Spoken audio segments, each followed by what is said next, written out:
ਬਹੁਤ ਹੀ ਸਤਿਕਾਰਯੋਗ ਗੁਰੂ ਰੂਪ ਗੁਰੂ ਸਾਰੇ ਖਾਲਸਾ ਜੀਓ। ਆਓ ਸਭ ਤੋਂ ਪਹਿਲਾਂ ਗੁਰਦੇਵ ਪਾਤਸ਼ਾਹ ਦੀ ਬਖਸ਼ਿਸ਼ ਮੁਕੱਦਸ ਫਤਿਹ ਬੁਲੰਦ ਕਰੀਏ। ਪਿਆਰ ਸਹਿਤ ਆਖਣਾ ਜੀ, ਵਾਹਿਗੁਰੂ ਜੀ ਕਾ ਖਾਲਸਾ, ਵਾਹਿਗੁਰੂ ਜੀ ਕੀ ਫਤਿਹ।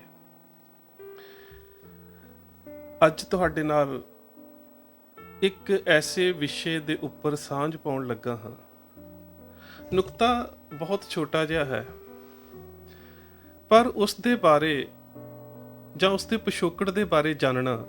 ਬਹੁਤ ਜ਼ਰੂਰੀ ਹੈ। ਕਿਉਂਕਿ ਅਕਸਰ ਜਦੋਂ ਕਿਤੇ ਸਾਡੀ ਸਿੱਖ ਕਮਿਊਨਿਟੀ ਨੂੰ ਜਾਂ ਸਾਡੇ ਸਿੱਖ ਸਮਾਜ ਨੂੰ ਕਿਸੇ ਗੈਰ ਸਿੱਖ ਦੇ ਵੱਲੋਂ ਘਟੀਆ ਪੱਧਰ ਦੇ ਉੱਪਰ ਚੜਾਉਣਾ ਹੋਵੇ, ਜਾਂ ਫਿਰ ਕਿਤੇ ਨਾ ਕਿਤੇ ਕਹਿ ਸਕਦੇ ਹਾਂ ਕਿ ਮੀਡੀਆ ਦੇ ਵਿੱਚ ਜਾਂ ਆਮ ਸੰਸਾਰਿਕ ਕਾਰ ਵਿਹਾਰ ਦੇ ਵਿੱਚ ਵਾਪਰਦਿਆਂ ਕਿਤੇ ਕਿਸੇ ਸਿੱਖ ਵੀਰ ਦੇ ਕੋਲੋਂ ਕੋਈ ਗਲਤੀ ਵੀ ਹੋ ਜਾਵੇ ਤੇ ਇੱਕਦਮ ਇਹ ਤਨਜ ਕੱਸ ਦਿੱਤੀ ਜਾਂਦੀ ਹੈ ਕਿ ਸਿੱਖਾਂ ਦੇ 12 ਵੱਜ ਗਏ। ਇਹਦੇ 'ਚ ਕੋਈ ਸ਼ੱਕ ਨਹੀਂ ਕਿ ਮੀਡੀਆ ਦੇ ਰਾਹੀਂ, ਲਿਖਤਾਂ ਦੇ ਰਾਹੀਂ ਜਾਂ ਵਿਖਿਆਨਾਂ ਦੇ ਰਾਹੀਂ ਸਿੱਖ ਵੀਰਾਂ ਨੇ ਇਸ ਸਵਾਲ ਦਾ ਜਵਾਬ ਵੀ ਬੜਾ ਢੁਕਵਾਂ ਦਿੱਤਾ ਹੈ ਕਿ ਜਿਹੜੇ ਸਮਿਆਂ ਦੇ ਵਿੱਚ 12:30 ਵੱਜਦੇ ਸੀ, ਭਾਵ ਕਿ ਜਿਸ ਗੱਲ ਕਰਕੇ ਤੁਸੀਂ ਸਾਨੂੰ ਚੜਾਉਂਦੇ ਹੋ, ਉਹ ਤਾਂ ਉਹ ਸਮਾਂ ਸੀ ਜਦੋਂ ਤੁਹਾਡੀਆਂ ਬੱਚੀਆਂ ਨੂੰ ਤੁਰਕ ਔਰ ਮੁਗਲ ਚੁੱਕ ਕੇ ਲੈ ਜਾਂਦੇ ਸੀ ਤੇ ਅੱਧੀ ਰਾਤ ਦੇ ਸਮੇਂ ਸਿੱਖ ਜਿਹੜੇ ਨੇ ਉਹ ਹਮਲਾ ਕਰਕੇ ਜਾਂ ਉਹਨਾਂ ਚੁੱਕਣ ਵਾਲੇ ਅਗਵਾਕਾਰਾਂ ਦੇ ਉੱਪਰ ਹਮਲਾਵਰ ਹੋ ਕੇ ਤੁਹਾਡੀਆਂ ਬੱਚੀਆਂ ਨੂੰ ਮਹਿਫੂਜ਼ ਤੁਹਾਡੇ ਘਰਾਂ ਦੇ ਵਿੱਚ ਲਿਆ ਕੇ ਵਾਪਸ ਦਿੰਦੇ ਸੀ।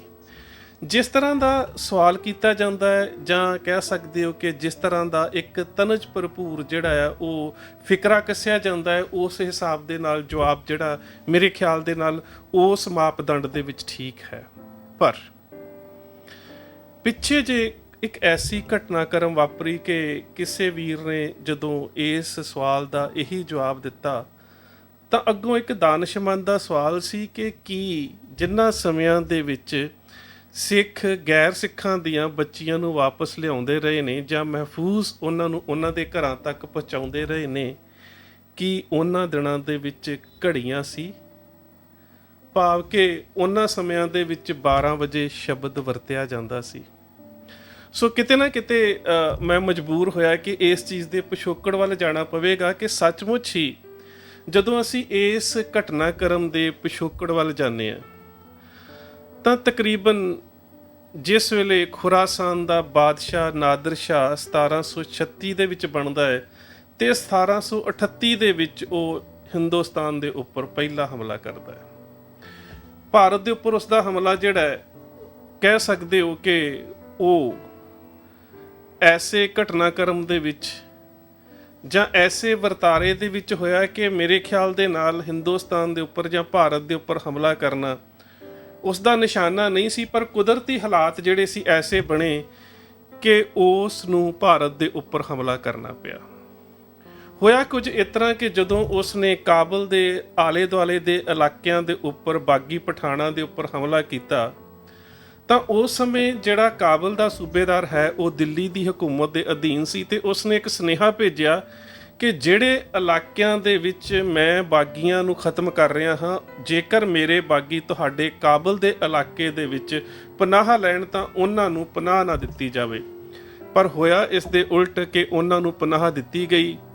2-3 ਵਾਰੀ ਉਸ ਨੇ ਆਪਣੇ ਦੂਤ ਵੀ ਦਿੱਲੀ ਦਰਬਾਰ ਦੇ ਵਿੱਚ ਭੇਜੇ, ਪਰ ਦਿੱਲੀ ਦਰਬਾਰ ਦੇ ਉਸ ਵੇਲੇ ਦੇ ਬਾਦਸ਼ਾਹ ਸ਼ਾਹ ਮੁਹੰਮਦ ਨੇ ਕੋਈ ਤਸੱਲੀਯੋਗ ਜਵਾਬ ਨਾ ਦਿੱਤਾ। ਖੈਰ, ਇਸ ਗੱਲ ਤੋਂ ਕਹਿ ਸਕਦੇ ਹੋ ਕਿ ਗੁੱਸੇ ਦੇ ਵਿੱਚ ਆ ਕੇ ਨਾਦਰ ਸ਼ਾਹ ਨੇ ਭਾਰਤ ਦੇ ਉੱਪਰ ਹਮਲਾ ਕੀਤਾ। ਲਾਹੌਰ ਪਹੁੰਚਿਆ। ਥੋੜੀ ਜਿਹੀ ਜੰਗ ਜਿਹੜੀ ਸੀ ਉਹ ਜ਼ਕਰੀਆ ਖਾਨ ਦੇ ਨਾਲ ਵੀ ਹੋਈ, ਪਰ ਬਹੁਤ ਜਲਦੀ ਹੀ ਜ਼ਕਰੀਆ ਖਾਨ ਨੇ ਉਸ ਦੀ ਅਧੀਨਗੀ ਨੂੰ ਸਵੀਕਾਰ ਕੀਤਾ ਤੇ ਉਹ ਅੱਗੋਂ ਦਿੱਲੀ ਵੱਲ ਨੂੰ ਵਧਿਆ।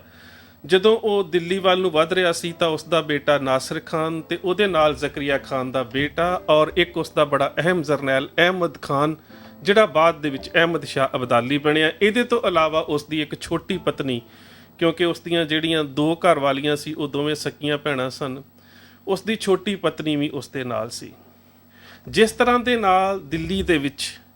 ਨਾਦਰ ਸ਼ਾਹੀ ਲੁੱਟ ਦਾ ਜ਼ਿਕਰ ਆਉਂਦਾ ਹੈ, ਨਾਦਰ ਸ਼ਾਹੀ ਕਤਲੇਆਮ ਦਾ ਜ਼ਿਕਰ ਆਉਂਦਾ ਹੈ, ਕਿ ਇੱਕ ਬਹੁਤ ਵੱਡੀ ਲੁੱਟਮਾਰ ਦਿੱਲੀ ਦੇ ਵਿੱਚ ਕੀਤੀ ਗਈ ਜਦੋਂ ਨਾਦਰ ਸ਼ਾਹ ਫਤਿਹਯਾਬ ਹੋਇਆ, ਭਾਵ ਕਿ ਉਸਨੇ ਦਿੱਲੀ ਨੂੰ ਫਤਿਹ ਕੀਤਾ, ਔਰ ਵਾਪਸ ਜਾਂਦਾ ਜਾਂਦਾ ਉਹ ਸੈਂਕੜਿਆਂ ਔਰ ਹਜ਼ਾਰਾਂ ਦੀ ਗਿਣਤੀ ਦੇ ਵਿੱਚ ਊਠ, ਕਾਰੀਗਰ, ਘੋੜੇ, ਕੀਮਤੀ ਜਵਾਹਰਾਤ, ਕੋਹੇ-ਨੂਰ ਹੀਰਾ, ਇਸ ਤੋਂ ਇਲਾਵਾ ਇੱਕ ਹੋਰ ਹੀਰਾ ਵੀ ਸੀ, ਉਹ ਵੀ ਬੜਾ ਅਹਿਮ ਸੀ, ਔਰ ਤਖਤੇ ਤੌਸ ਨੂੰ ਸਜਾਉਣ ਦੇ ਵਾਸਤੇ ਜਿੰਨੇ ਵੀ ਕੀਮਤੀ ਲਾਲ, ਜਵਾਹਰ, ਮਾਣਕ ਤੇ ਹੀਰੇ ਵਰਤੇ ਜਾਂਦੇ ਸੀ। ਇਹਨਾਂ ਤੋਂ ਇਲਾਵਾ ਉਹ ਬਹੁਤ ਸਾਰੀਆਂ ਲੜਕੀਆਂ ਜਿਹੜੀਆਂ ਸੀਗੀਆਂ ਉਹ ਗੁਲਾਮਾਂ ਦੇ ਰੂਪ ਦੇ ਵਿੱਚ ਇੱਥੋਂ ਲੈ ਕੇ ਵਾਪਸ ਜਾ ਰਿਹਾ ਸੀ। ਤੇ ਜਦੋਂ ਉਹ ਪੰਜਾਬ ਵੱਲ ਨੂੰ ਪਹੁੰਚਿਆ ਤਾਂ ਉਸ ਸਮੇਂ ਪੰਜਾਬ ਦੇ ਸੂਰਬੀਰ ਯੋਧਿਆਂ ਨੇ, ਜਿਨ੍ਹਾਂ ਦੇ ਵਿੱਚ ਸਰਦਾਰ ਨਵਾਬ ਕਪੂਰ ਸਿੰਘ, ਬੇਸ਼ੱਕ ਉਦੋਂ ਨਵਾਬੀ ਜਾ ਚੁੱਕੀ ਸੀ, ਸਰਦਾਰ ਜੱਸਾ ਸਿੰਘ ਆਲੂਵਾਲੀਆ, ਸਰਦਾਰ ਜੱਸਾ ਸਿੰਘ ਰਾਮਗੜੀਆ, ਸਰਦਾਰ ਚੜ੍ਹਤ ਸਿੰਘ ਹੁਣੀ, ਸਰਦਾਰ ਹਰੀ ਸਿੰਘ ਹੁਣੀ, ਇਹਨਾਂ ਸਾਰੇ ਸਿੰਘਾਂ ਦੇ ਜਥਿਆਂ ਨੇ ਉਸ ਦੇ ਉੱਪਰ ਹਮਲੇ ਕਰਨੇ ਸ਼ੁਰੂ ਕਰ ਦਿੱਤੇ। ਔਰ ਜਿਹੜੀ ਹਮਲਿਆਂ ਦੀ ਨੀਤੀ ਸੀ, ਜਿਸ ਨੂੰ ਕਮਾਨ ਗੋਸ਼ ਨੀਤੀ ਕਿਹਾ ਜਾਂਦਾ ਹੈ, ਇਸ ਨੀਤੀ ਦਾ ਜ਼ਿਕਰ ਜਿਹੜਾ ਸਭਰਾਵਾਂ ਦੀ ਜੰਗ ਦੇ ਵਿੱਚ ਸ਼ਾਮ ਸਿੰਘ ਅਟਾਰੀ ਦੇ ਬਾਰੇ ਜ਼ਿਕਰ ਕਰਦਿਆਂ ਸ਼ਾਹ ਮੁਹੰਮਦ ਨੇ ਆਪਣੇ ਜੰਗਨਾਮੇ ਦੇ ਵਿੱਚ ਵੀ ਕੀਤਾ ਹੈ। ਉਸ ਨੀਤੀ ਦੇ ਬਾਰੇ ਕਿ ਸਿੰਘਾਂ ਦੀ ਜੰਗ ਦੀ ਕਮਾਨ ਗੋਸ਼ ਨੀਤੀ ਕੀ ਸੀ, ਕਿਸੇ ਅਖਲੇ ਵਿਖਿਆਨ ਦੇ ਵਿੱਚ ਤੁਹਾਡੇ ਨਾਲ ਸਾਂਝਾ ਕਰਾਂਗਾ। ਸੋ ਅੱਜ ਮੈਂ ਕੇਵਲ ਤੇ ਕੇਵਲ ਇਸ ਪ੍ਰਕਰਣ ਤੱਕ ਸੀਮਤ ਹਾਂ ਕਿ ਉਸ ਸਮੇਂ ਸਿੰਘਾਂ ਨੇ ਅਬਦਾਲੀ ਦੀਆਂ ਫੌਜੀ ਟੁਕੜੀਆਂ ਦੇ ਉੱਪਰ ਹਮਲੇ ਕੀਤੇ, ਔਰ ਜਿਹੜੀਆਂ ਬੱਚੀਆਂ ਨੂੰ ਉਹ ਬੰਦੀ ਬਣਾ ਕੇ ਗੁਲਾਮਾਂ ਦੇ ਰੂਪ ਦੇ ਵਿੱਚ,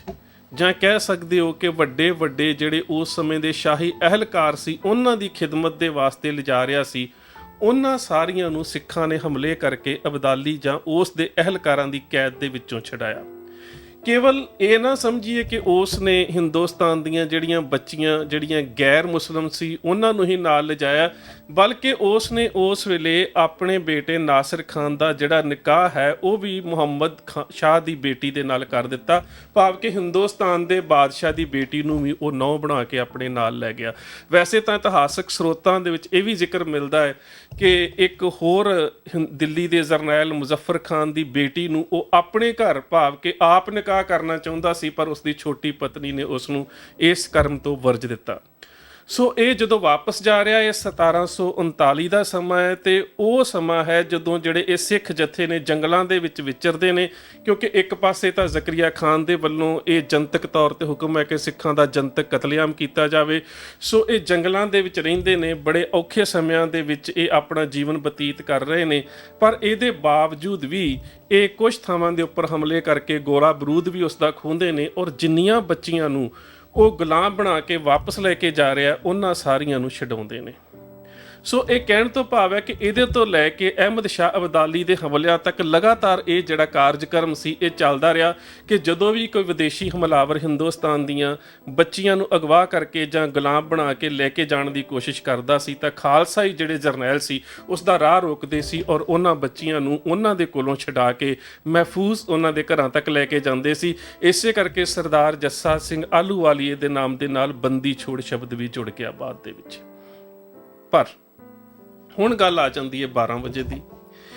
ਕਿਉਂਕਿ 12 ਵਜੇ ਭਾਵ ਕਿ ਜਿਹੜਾ ਅਜੋਕੇ ਸਮੇਂ ਦੇ ਵਿੱਚ ਘੜੀਆਂ ਜਿਹੜੀਆਂ ਸਾਡੀਆਂ ਨੇ ਜਿਨ੍ਹਾਂ ਦੇ ਉੱਪਰ 12, 1, 2, 3 ਵੱਜਦੇ ਨੇ, ਇਹਨਾਂ ਘੜੀਆਂ ਦੀ ਵਰਤੋਂ ਤਾਂ ਸਿੱਖ ਪਰੰਪਰਾ ਦੇ ਵਿੱਚ ਜਾਂ ਕਹਿ ਸਕਦੇ ਹੋ ਕਿ ਸਿੱਖ ਤਵਾਰੀਖ ਦੇ ਵਿੱਚ ਮਹਾਰਾਜਾ ਰਣਜੀਤ ਸਿੰਘ ਦੇ ਸਮੇਂ ਤੱਕ ਵੀ ਸਾਨੂੰ ਨਹੀਂ ਮਿਲਦੀ।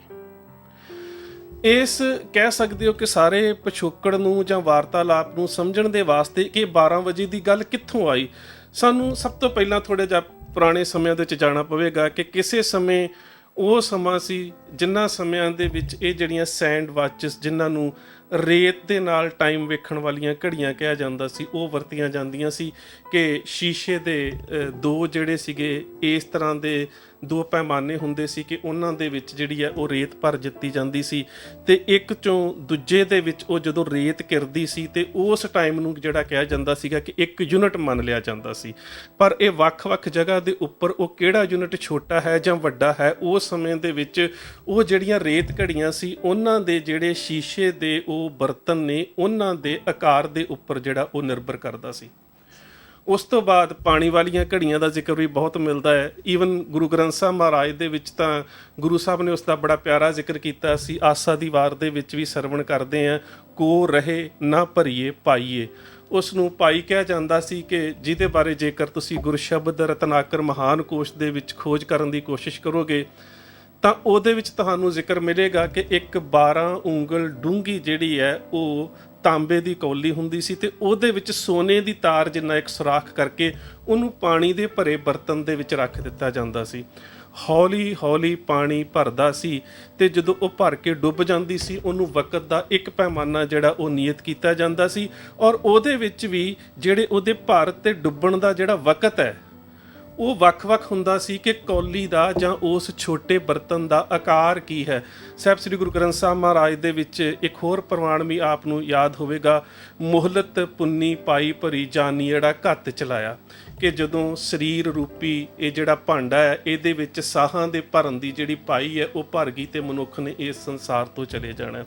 ਸੋ ਉਸ ਸਮੇਂ ਵੀ ਇਹ ਕੋਈ ਪਾਈ ਸੀ ਜਿਹੜੀ ਉਹ ਇੱਕ ਘੜੀ ਦੇ ਵਿੱਚ, ਕੋਈ 2 ਘੜੀਆਂ ਦੇ ਵਿੱਚ, ਕੋਈ 3 ਘੜੀਆਂ ਦੇ ਵਿੱਚ, ਕੋਈ 7 ਘੜੀਆਂ ਦੇ ਵਿੱਚ, ਉਹ ਵੀ ਵੱਖ-ਵੱਖ ਆਕਾਰ ਸੀ।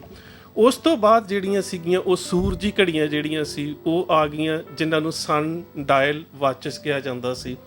ਉਹ ਜਿਹੜੀਆਂ ਕਿ ਕਹਿ ਸਕਦੇ ਹੋ ਕਿ ਪੱਥਰ ਦੇ ਉੱਪਰ ਇੱਕ ਧਾਤ ਦੇ ਤਿਕੋਣ ਨੂੰ ਇਸ ਤਰ੍ਹਾਂ ਦੇ ਨਾਲ ਟਿਕਾਇਆ ਜਾਂਦਾ ਸੀ ਕਿ ਉਹ ਸੂਰਜ ਦੇ ਪਰਛਾਵੇਂ ਦੇ ਨਾਲ ਘੜੀਆਂ ਔਰ ਪਹਿਰਾਂ ਦੇ ਵਿੱਚ ਵਕਤ ਦੱਸਿਆ ਕਰਦੀ ਸੀ। ਜੇਕਰ ਤੁਸੀਂ ਸ੍ਰੀ ਹਰਿਮੰਦਰ ਸਾਹਿਬ ਜਦੋਂ ਦਰਸ਼ਨ ਕਰਨ ਜਾਂਦੇ ਹੋ ਤੇ ਧਿਆਨ ਨਾਲ ਕਿਤੇ ਤੁਹਾਨੂੰ ਵੇਖਣ ਦਾ ਜਾਚਣ ਦਾ ਮੌਕਾ ਮਿਲੇ ਤਾਂ ਦਰਸ਼ਨੀ ਡੇੜੀ ਤੋਂ ਜਦੋਂ ਅਸੀਂ ਸ੍ਰੀ ਦਰਬਾਰ ਸਾਹਿਬ ਦੀ ਦਰਸ਼ਨ ਕਰਨ ਵਾਸਤੇ ਜਾ ਰਹੇ ਹੁੰਦੇ ਹਾਂ ਤੇ ਰਸਤੇ ਦੇ ਵਿੱਚ ਸਰਦਾਰ ਲਹਿਣਾ ਸਿੰਘ ਦੇ ਵੱਲੋਂ ਤਿਆਰ ਕੀਤੀ ਉਹ ਜਿਹੜੀ ਧੁੱਪ ਘੜੀ ਆ ਸੁਸ਼ੋਭਿਤ ਹੈ। ਸੋ ਇਸ ਦਾ ਮਤਲਬ ਹੈ ਕਿ ਰਣਜੀਤ ਸਿੰਘ ਦੇ ਸਮੇਂ ਤੱਕ ਵੀ ਜਿਹੜਾ ਸ਼ੇਰੇ ਪੰਜਾਬ ਦਾ ਸਮਾਂ ਸੀ ਉਦੋਂ ਤੱਕ ਵੀ ਇਹ ਜਿਹੜੀਆਂ 12 ਵਜੇ ਵਾਲੀਆਂ, 1 ਵਜੇ ਵਾਲੀਆਂ, 2 ਵਜੇ ਵਾਲੀਆਂ ਜਿਹੜੀਆਂ ਘੜੀਆਂ ਉਹ ਹੋਂਦ ਦੇ ਵਿੱਚ ਨਹੀਂ ਸੀ ਆਈਆਂ। ਹੁਣ ਸਵਾਲ ਸਾਡਾ ਫਿਰ ਉੱਥੇ ਖੜਾ ਹੈ ਕਿ ਜੇਕਰ ਸਿੱਖ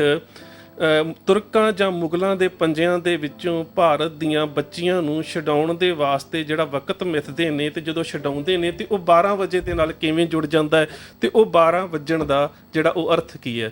ਦਰਅਸਲ ਤੁਸੀਂ ਪੰਜਾਬੀ ਦੇ ਵਿੱਚ ਅਕਸਰ ਜਦੋਂ ਕਿਸੇ ਬੰਦੇ ਦੇ ਬੜੇ ਚੰਗੇ ਦਿਨ ਹੋਣ ਤਾਂ ਕਿਹਾ ਜਾਂਦਾ ਹੈ ਕਿ ਫਲਾਣੇ ਦੇ ਤਾਂ ਪੌਂ 12 ਨੇ। ਹੁਣ ਇਹ ਪੌਂ 12, ਪੱਕੇ 12 ਤੇ 12 ਵੱਜਣੇ, ਇਹ ਜਿਹੜਾ ਇਹ ਸ਼ਬਦ ਨੇ ਇਹ ਜਿੱਤ ਦੇ ਸੂਚਕ ਨੇ। ਸੋ ਅਕਸਰ ਜਦੋਂ ਸਿੱਖ ਜਿਹੜੇ ਜਥੇ ਸੀਗੇ ਜਾਂ ਸਿੱਖ ਜਰਨੈਲ ਸੀ ਉਹ ਇਹਨਾਂ ਮੁਗਲਾਂ ਦੇ ਕੋਲੋਂ, ਤੁਰਕਾਂ ਦੇ ਕੋਲੋਂ ਬੱਚੀਆਂ ਨੂੰ ਛਡਾਉਂਦੇ ਸੀ ਤਾਂ ਵਾਰਤਾਲਾਪ ਦੇ ਵਿੱਚ ਇਹ ਅਕਸਰ ਜਾਂ ਜਿਹੜੇ ਉਹਨਾਂ ਦੇ ਸਮਾਜ ਦੇ ਵਿੱਚ ਵੀ ਇਸ ਕਾਰੇ ਦੇ ਬਾਰੇ ਵਾਰਤਾਲਾਪ ਹੁੰਦੀ ਸੀ ਤੇ ਕਿਹਾ ਜਾਂਦਾ ਸੀ ਸਿੰਘਾਂ ਦੀਆਂ 12 ਪੈ ਗਈਆਂ। 12 ਪੈਣ ਦਾ ਮਤਲਬ ਜਿਹੜਾ ਇਹ ਨੂੰ ਸਮਝਣ ਦੇ ਵਾਸਤੇ ਤੁਹਾਨੂੰ ਪੁਰਾਣੇ ਸਮਿਆਂ ਦੇ ਵਿੱਚ ਇੱਕ ਖੇਡ ਖੇਡੀ ਜਾਂਦੀ ਸੀ ਜਿਸ ਨੂੰ ਚੌਸਰ ਕਿਹਾ ਜਾਂਦਾ ਸੀ। ਮਹਾਭਾਰਤ ਦਾ ਜਿਹੜਾ ਕਹਿ ਸਕਦੇ ਹੋ ਕਿ ਸਾਰੀ ਵਾਰਤਾਲਾਪ ਹੈ ਜੋ ਉਹਦੇ ਵਿੱਚ ਕਹਾਣੀ ਹੈ ਕੌਰਵਾਂ ਔਰ ਪਾਂਡਵਾਂ ਦੀ, ਉਹਦੇ ਵਿੱਚ ਸ਼ਕਨੀ ਨੂੰ ਉਸ ਦਾ ਚੰਗਾ ਖਿਡਾਰੀ ਜਿਹੜਾ ਉਹ ਮੰਨਿਆ ਜਾਂਦਾ। ਹੁਣ ਜਿਹੜੀ ਚੌਸਰ ਦੀ ਖੇਡ ਹੈ ਇਸ ਦੇ ਜਿਹੜੇ ਨੇ ਉਹ 24 ਖਾਨਿਆਂ ਦੇ 4 ਹਿੱਸੇ ਹੁੰਦੇ ਨੇ, ਭਾਵ ਕਿ 96 ਖਾਨੇ ਹੁੰਦੇ ਨੇ ਤੇ ਬਾਅਦ ਦੇ ਵਿੱਚ ਪਾਸ਼ਿਆਂ ਦੇ ਨਾਲ ਜਿਹੜੀਆਂ ਅੱਜ ਅਸੀਂ ਲੁੱਡੋ ਦੇ ਡਾਇਸ ਵੀ ਕਹਿ ਸਕਦੇ ਹਾਂ ਜਿਹਦੇ ਉੱਪਰ 6 ਦੇ 2 ਨਿਸ਼ਾਨ ਹੁੰਦੇ ਨੇ, ਉਹਨਾਂ ਦੇ ਨਾਲ ਖੇਡਣ ਦੀ ਜਿਹੜੀ ਕਿਰਿਆ ਹੈ ਜਾਂ ਖੇਡਣ ਦਾ ਵਿਧਾਨ ਹੈ ਬਾਅਦ ਦੇ ਵਿੱਚ ਸ਼ੁਰੂ ਹੋਇਆ ਹੈ। ਉਸ ਤੋਂ ਪਹਿਲਾਂ ਇਸ ਨੂੰ ਕੌਡੀਆਂ ਦੇ ਨਾਲ ਖੇਡਿਆ ਜਾਂਦਾ ਸੀ। ਉਹੀ ਕੌਡੀ ਜਿਹੜੀ ਕਿਸੇ ਸਮੇਂ ਦੇ ਵਿੱਚ ਮੁਦਰਾ ਦਾ ਭਾਵ ਕਿ ਕਰੰਸੀ ਦਾ ਇੱਕ ਪੈਮਾਨਾ ਵੀ ਮੰਨੀ ਜਾਂਦੀ ਸੀ। ਅਸੀਂ ਜਦੋਂ ਗੁਰੂ ਸਾਹਿਬ ਜਨੇਊ ਦਾ ਖੰਡਨ ਕਰਦੇ ਨੇ ਤੇ ਬੜਾ ਪਿਆਰਾ ਫਰਮਾਨ ਕਰਦੇ ਨੇ, ਚੌਕੜ ਮੁੱਲ ਅਣਾਇਆ ਬਹਿ ਚੌਕੇ ਪਾਇਆ, ਚੌਕੜ 4 ਕੌਡੀਆਂ ਨੂੰ ਤਕਰੀਬਨ ਲਗਭਗ 1 ਆਨਾ ਜਿਹੜਾ ਉਹ ਗਿਣਿਆ ਜਾਂਦਾ ਸੀ। ਸੋ ਜਦੋਂ ਇਹ ਚੌਸਰ ਦੀ ਖੇਡ ਖੇਡੀ ਜਾਂਦੀ ਸੀ ਤਾਂ ਇਹਦੇ ਵਿੱਚ ਸਭ ਤੋਂ ਪਹਿਲੀ ਕਹਿੰਦੇ ਕਿ ਜਿੱਤ ਦਾ ਆਧਾਰ ਉਹ ਬਣਦਾ ਸੀ ਜੇ ਕਿਸੇ ਦੀ 12 ਵੱਜ ਜਾਣ। 12 ਵੱਜਣ ਤੋਂ ਭਾਵ ਇਹ ਹੁੰਦਾ ਸੀ ਕਿ 6 ਕੌਡੀਆਂ ਜਿਹੜੀਆਂ ਸੀ ਉਹ ਸੁੱਟੀਆਂ ਜਾਂਦੀਆਂ ਸੀ,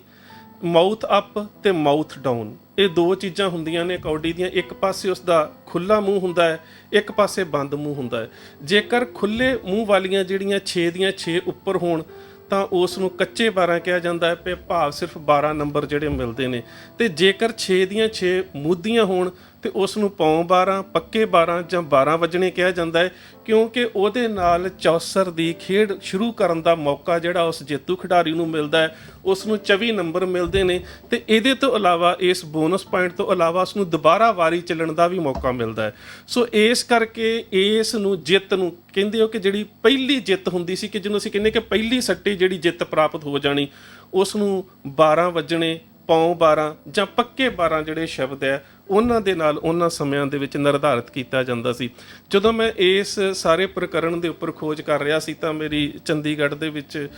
ਸਰਦਾਰ ਅਜੇਪਾਲ ਸਿੰਘ ਬਰਾੜ ਹੋਣਾ ਦੇ ਨਾਲ ਵੀ ਇਸ ਦੇ ਬਾਰੇ ਵਾਰਤਾਲਾਪ ਹੋਈ। ਤਾਂ ਸ਼ਾਇਦ ਉਹਨਾਂ ਦਾ ਤਾਂ ਮੇਰਾ ਇੱਕ ਖਿਆਲ ਸੀਗਾ ਕਿ ਸ਼ਾਇਦ ਜਿਹੜੀ ਸਿੱਖ ਅੰਗਰੇਜ਼ਾਂ ਦੀ ਜੰਗ ਹੈ ਤੇ ਉਹਦੇ ਬਾਰੇ ਜਿਹੜੇ ਜਨਰਲ ਗੱਫ ਨੇ ਕਿਹਾ ਜਾਂਦਾ ਸੀ ਕਿ ਸ਼ਬਦ ਵਰਤੇ ਨੇ ਕਿ ਜਦੋਂ ਸਿੱਖਾਂ ਦੀ ਹਾਰ ਹੋ ਗਈ ਤੇ ਉਸਨੇ ਕਿਹਾ ਕਿ ਸਿੱਖਾਂ ਦੇ ਜਿਹੜੇ ਨੇ ਹੁਣ 12 ਵੱਜ ਗਏ ਨੇ। ਪਰ ਉਸ ਕਿਤਾਬ ਦੇ ਵਿੱਚੋਂ ਵੀ ਅਸੀਂ ਕਾਫੀ ਖੋਜਣ ਦੀ ਕੋਸ਼ਿਸ਼ ਕੀਤੀ। ਉਹਦੇ ਵਿੱਚੋਂ ਕੇਵਲ ਇੰਨਾ ਪ੍ਰਮਾਣ ਮਿਲਿਆ ਕਿ ਦੁਪਹਿਰ ਦੇ ਸਮੇਂ ਜਿਹੜੀ ਹੈ ਉਹ ਅੰਗਰੇਜ਼ਾਂ ਦੀ ਜਿਹੜੀ ਜਿੱਤ ਹੈ ਉਹ ਤਕਰੀਬਨ ਨਿਸ਼ਚਿਤ ਹੋ ਚੁੱਕੀ ਸੀ, ਪਰ 12 ਵਜੇ ਸ਼ਬਦ ਸਾਨੂੰ ਤਕਰੀਬਨ ਉਹਦੇ ਵਿੱਚੋਂ ਵੀ ਨਹੀਂ ਮਿਲਿਆ। ਸੋ ਆ ਜਾ ਕੇ ਜਿੰਨੇ ਇਤਿਹਾਸਕ ਸਰੋਤਾਂ ਦੀ ਖੋਜ ਕੀਤੀ ਉਹਦੇ ਵਿੱਚੋਂ ਸਾਨੂੰ ਇਹੀ ਪ੍ਰਮਾਣਿਤ ਸ਼ਬਦ ਮਿਲਿਆ ਕਿ ਸਿੰਘਾਂ ਦੀ ਜਿਹੜੀ ਉਹਨਾਂ ਹਮਲਿਆਂ ਦੇ ਵਿੱਚ ਕਹਿ ਸਕਦੇ ਹੋ ਕਿ ਜਿਹੜੀ ਨਿਸ਼ਚਿਤ ਜਿੱਤ ਸੀ ਉਹਨੂੰ 12 ਵਜੇ ਦੇ ਰੂਪ ਦੇ ਵਿੱਚ, ਪੌਂ 12 ਦੇ ਰੂਪ ਦੇ ਵਿੱਚ ਜਾਂ ਪੱਕੇ 12 ਦੇ ਰੂਪ ਦੇ ਵਿੱਚ ਦਰਸਾਇਆ ਗਿਆ, ਜਿੱਥੋਂ ਇਹ ਆਮ ਜਨਤਕ ਲੋਕਾਂ ਦੇ ਵਿੱਚ ਚੱਲਦਾ ਜਿਹੜਾ ਮੁਹਾਵਰਾ ਹੈ ਉਹ ਸਿੰਘਾਂ ਦੇ 12 ਵਜਣੇ ਦੇ ਨਾਲ ਜੁੜ ਗਿਆ। ਸੋ ਉਹ ਕਿਸੇ ਵੀ ਰੂਪ ਦੇ ਵਿੱਚ ਕਹਿ ਸਕਦੇ ਹੋ ਕਿ ਕਿਸੇ ਨਕਾਰਾਤਮਕ ਪ੍ਰਕਿਰਿਆ ਦਾ ਸੂਚਕ ਨਹੀਂ। ਇਹਦਾ 12 ਵੱਜਣ ਦਾ ਜਾਂ 12 ਪੈਣ ਦਾ ਜਾਂ ਪੱਕੇ 12 ਦਾ ਇਹਦਾ ਜਿਹੜਾ ਭਾਵ ਸੀ ਉਹ ਇਹ ਬਣਦਾ ਕਿ ਸਿੱਖਾਂ ਦੀ ਜਿੱਤ ਜਿਹੜੀ ਆ ਉਹ ਨਿਸ਼ਚਿਤ ਹੋ ਗਈ ਕਿ ਪਹਿਲੇ ਹਮਲੇ ਦੇ ਵਿੱਚ ਹੀ ਉਹਨਾਂ ਨੇ ਉਹਨਾਂ ਦੀਆਂ ਬੱਚੀਆਂ ਨੂੰ ਛੁਡਾ ਕੇ ਲੈ ਆਂਦਾ। ਸੋ ਇਹ ਬੇਸ਼ੱਕ ਛੋਟੀਆਂ ਕਹਿ ਸਕਦੇ ਹੋ ਕਿ ਇੱਕ ਰਮਜ਼ਾਂ ਜਿਹੀਆਂ ਨੇ ਜਾਂ ਕਹਿ ਸਕਦੇ ਹੋ ਕਿ ਛੋਟੇ ਜਿਹੇ ਨੁਕਤੇ ਨੇ। ਇਹਨਾਂ ਨੂੰ ਸਮਝਣ ਦੀ ਔਰ ਇਹਨਾਂ ਨੂੰ ਵਿਚਾਰ ਕਰਨ ਦੀ ਲੋੜ ਇਸ ਕਰਕੇ ਹੁੰਦੀ ਹੈ ਕਿ ਕਿਤੇ ਅਸੀਂ ਕਹੀਏ ਕਿ ਸਾਨੂੰ ਕਿਉਂ ਕਿਹਾ ਜਾਂਦਾ ਹੈ ਸਿੰਘਾਂ ਦੇ 12 ਵੱਜ ਗਏ, ਜਦੋਂ ਅਸੀਂ ਜਵਾਬ ਦਈਏ ਤੇ ਕਿਤੇ ਸਾਡਾ ਵਿਰੋਧੀ ਕਹੇ ਕਿ ਉਹਨਾਂ ਸਮਿਆਂ ਦੇ ਵਿੱਚ ਤਾਂ ਇਸ ਖਿੱਤੇ ਦੇ ਵਿੱਚ ਜਿਹੜੀਆਂ ਘੜੀਆਂ 12 1 2 3 ਵਜਾਉਂਦੀਆਂ ਨੇ, ਭਾਵ ਕਿ ਜਿਹੜੀਆਂ ਅਜੋਕੀਆਂ ਘੜੀਆਂ ਨੇ ਉਹ ਆਈਆਂ ਨਹੀਂ ਸੀ। ਤਾਂ ਸਿੰਘ ਜਿਹੜੇ ਨੇ ਜਿਨ੍ਹਾਂ ਸਮਿਆਂ ਦੇ ਵਿੱਚ ਘੜੀਆਂ ਪਹਿਰਾਂ ਦੇ ਹਿਸਾਬ ਦੇ ਨਾਲ ਵਕਤ ਚੱਲਦਾ ਸੀ ਉਹ 12 ਵਜੇ ਦੀ ਗੱਲ ਕਿਵੇਂ ਕਰਦੇ ਸੀ। ਸੋ ਉਹ ਜਿਹੜੀ 12 ਵਜੇ ਦੀ ਗੱਲ ਹੈ ਉਹਦਾ ਸੰਬੰਧ ਚੌਸਰ ਦੀਆਂ ਜਿਹੜੀਆਂ 12 ਵੱਜਣ ਦੇ ਨਾਲ ਹੈ ਔਰ ਉਹਦਾ ਭਾਵ ਹੁੰਦਾ ਹੈ ਕਿ ਨਿਸ਼ਚਿਤ ਜਿੱਤ, ਕਿ ਸਿੰਘਾਂ ਦੀ ਜਿਹੜੀ ਜਿੱਤ ਆ ਉਹ ਹਰ ਮੁਹਿੰਮ ਦੇ ਵਿੱਚ ਨਿਸ਼ਚਿਤ ਹੁੰਦੀ ਸੀ। ਸੋ ਇੰਨੀਆਂ ਬੇਨਤੀਆਂ ਪ੍ਰਵਾਨ, ਫਤਿਹ ਦੀ ਸਾਂਝ, ਗੱਜ ਕੇ ਆਖਿਓ ਜੀ ਵਾਹਿਗੁਰੂ ਜੀ ਕਾ ਖਾਲਸਾ, ਵਾਹਿਗੁਰੂ ਜੀ ਕੀ ਫਤਿਹ।